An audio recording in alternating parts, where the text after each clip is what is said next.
Bismillahirrahmanirrahim. Assalamualaikum warahmatullahi wabarakatuh.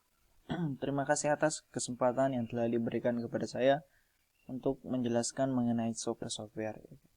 Pertama-tama, perkenalkan, nama saya adalah Arif Sulistiawan, NIM 2102056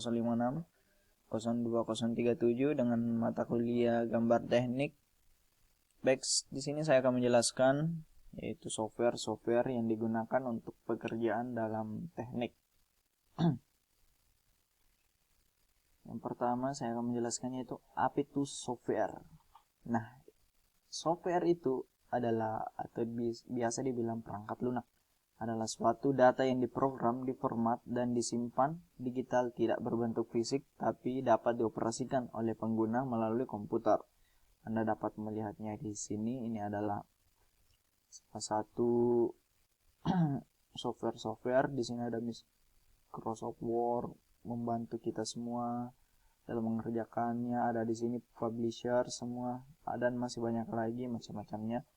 Ya baik, selanjutnya teknologi software di dunia ini yang semakin pesat mendorong setiap manusia untuk berkreativitas dan memanfaatkan kemajuan teknologi. Software berbagai macam yang dapat dipakai untuk melakukan sebuah pekerjaan atau bisa dibilang pekerjaan teknik atau membantu manusia dalam mengerjakan sesuatu. Tanpa adanya software, benda tidak dapat digerakkan atau dibuat karena software sangat penting dalam mengerjakan program baik fisik maupun tidak fisik.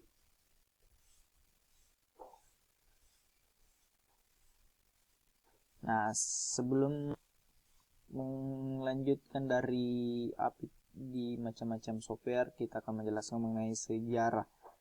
Sejarah software didefinisikan menurut ahli dapat didefinisikan sebagai instruksi terprogram yang disimpan dalam memori komputer digital yang disimpan dalam program untuk eksekusi oleh prosesor. Sejarah pengembangan software dimulai sebelum adanya komputer. Menurut sejarah adanya komputer, software dibuat jauh sebelum komputer elektronik pertama muncul. Charles Babbage yang menciptakan software pada pertengahan 1800-an, namun sebenarnya teori software pertama kali diusulkan oleh Alan Turing pada tahun 1935 dalam esainya Nomor Komputasi dengan Aplikasi ke Masalah Entscheidung. Namun kata software diciptakan oleh matematikawan dan ahli statistik John Tukey pada tahun 1958. John Tukey adalah ahli matematika dari Amerika membahas kalkulator elektronik. Nah, fungsi dari software itu berfungsi secara mendasar mendeteksi perangkat hardware pada komputer dan kemudian mengatur perangkat-perangkat hardware tersebut agar dapat bekerja bersama-sama.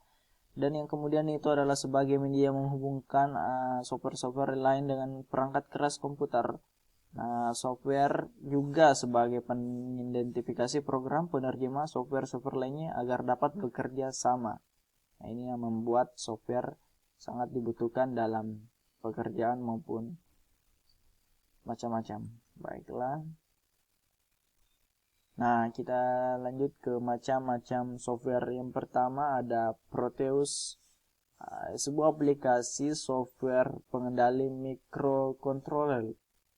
Adanya teknologi yang sangat membantu kehidupan manusia dalam melaksanakan berbagai pekerjaan mereka. Yang kedua itu ada Altium Designer yang diluncurkan pada tahun 2005 oleh Altium yang dikenal pada saat itu sebagai Protel System Pty Ltd. Ini berakar kembali ke tahun 1985 ketika perusahaan meluncurkan alat desain PCB berbasis DOS yang dikenal sebagai Protel PCB yang kemudian muncul menjadi Outrex and Actrex. Nah, yang ketiga itu adalah MATLAB, merupakan sebuah software komputasi numerikal dan visualisasi data yang dikembangkan oleh The Mathworks yang memungkinkan manipulasi matriks dan fungsi dan data. Yang keempat itu AutoCAD, adalah perangkat lunak komputer CAD yang untuk menggambar 2 dimensi dan 3 dimensi yang dikembangkan oleh Autodesk. Keluarga produk AutoCAD secara keseluruhan adalah software CAD. AutoCAD digunakan oleh insinyur sipil, land developer, arsitek, insinyur mesin, desainer interior, dan lain-lain.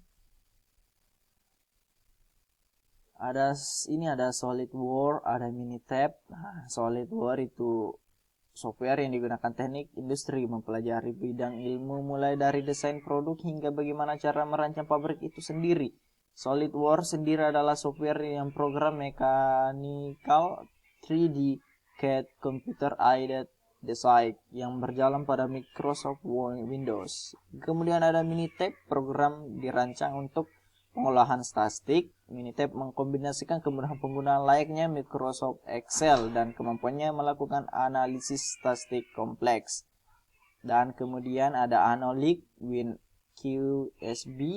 Nah, Anolik ini berkaitan dengan simulasi dan pemodelan. Sebenarnya banyak sekali software simulasi yang dipakai di luar sana. Betul sekali. Kemudian ada QSB adalah software yang mengandung algoritma problem solving untuk riset operation research, dan ilmu manajemen. Nah, kemudian ada Eagle yang dapat membantu dalam pembuatan skema rangkaian elektronika dan rangkaian dalam PCB. Kemudian ada Electronic Workbench atau yang sering dikenal dengan EWB, merupakan aplikasi yang tidak jauh berbeda dengan Liveware. Aplikasi ini sangat mudah digunakan, ditambah dengan beberapa feature yang lebih lengkap seperti ajang simulasi oscilloscope, spectrum analyzer, dan function generator. Ini sangat berguna buat teman-teman dan semuanya untuk melakukan sesuatu untuk memakai electronic workbench. Kemudian ada Liveware, merupakan aplikasi software simulasi rangkaian elektronika. Sangat mudah digunakan, khususnya bagi pemula yang baru belajar elektronika, khususnya saya gitu. Semuanya dalam aplikasi ini sudah disediakan komponen-komponen dasar seperti resistor, kapasitor, OP, AMP, dan lain-lain. Dengan begitu kita dapat merangkai skema yang akan kita buat. Misalkan rangkaian RLC, lalu memanipulasikannya sehingga kita dapat melihat arus yang mengalir pada tersebut. Kemudian ada SAP 2000, program untuk memperhitungkan kekuatan struktur, khususnya bangunan-bangunan bertingkat tinggi dan jembatan. Nah, kinerja dari SAP 2000 ini adalah membuat model-model struktur atau portal bangunan, kemudian diberi beban kerja seperti beban hidup, beban mati, beban gempa, beban angin, dan sebagainya, segala macam. Ya.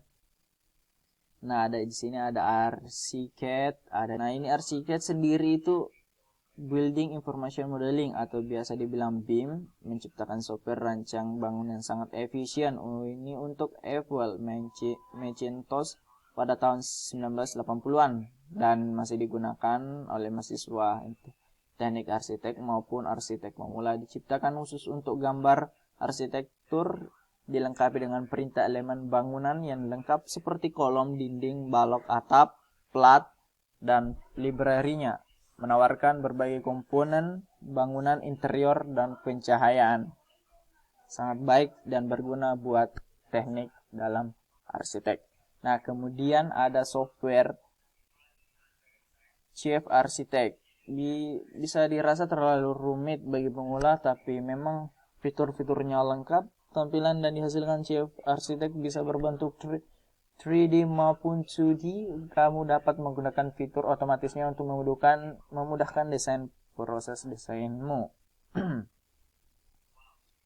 Nah, kemudian ada Punch. Lisensi Punch memang masih tergolong mahal, tapi kelebihan yang ditawarkan lumayan. Misalnya saja software kompatibel dengan Windows, dilengkapi Liveware dan dimotori oleh Next Gen. Alhasil kamu bisa menghasilkan desain dalam waktu singkat dengan latar belakang, tampilan landscape. Hasil desainmu pun tampak semakin natural.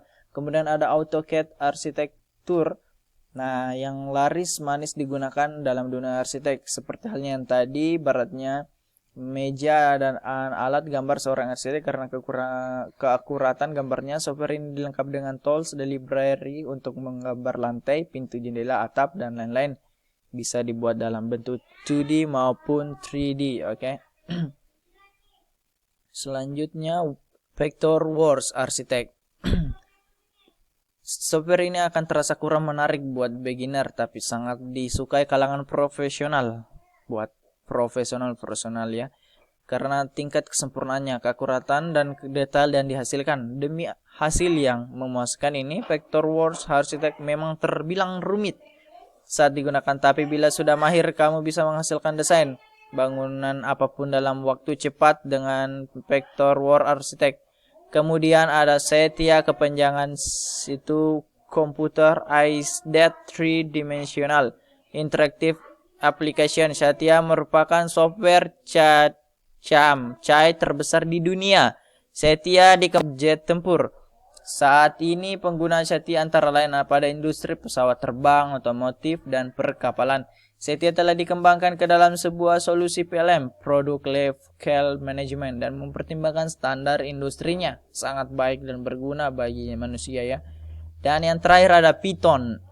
Dalam bahasa programmer interaktif yang dapat digunakan di berbagai platform dan filosofi perencanaan yang berfokus pada tingkat keterbacaan kode dan merupakan salah satu bahasa populer berkaitan dengan data scan, machine learning, dan Internet of Things. Keunggulan Python ini bersifat interaktif, juga banyak digunakan untuk prototyping, scripting dalam pengelolaan infrastruktur hingga pembuatan website berskala besar. Nah, ini adalah macam-macam dari software-software yang berguna dan baik untuk manusia dalam mengerjakan pekerjaan, yaitu terutama teknik ya. Di sini ada 19 saya sebutkan tadi, semuanya sangat bermanfaat dan berguna. Dan masih banyak lagi software-software yang bisa dipakai bagi teman-teman maupun semuanya. Masih banyak sekali, cuman kita nanti akan menjelaskannya lagi. Anda boleh sharing apa di website, semuanya sangat berguna. Nah, terima kasih atas kesempatan yang diberikan kepada saya. Semoga bermanfaat bagi buat teman-teman dan mohon maaf jika ada salah kata. Terima kasih. Assalamualaikum warahmatullahi wabarakatuh.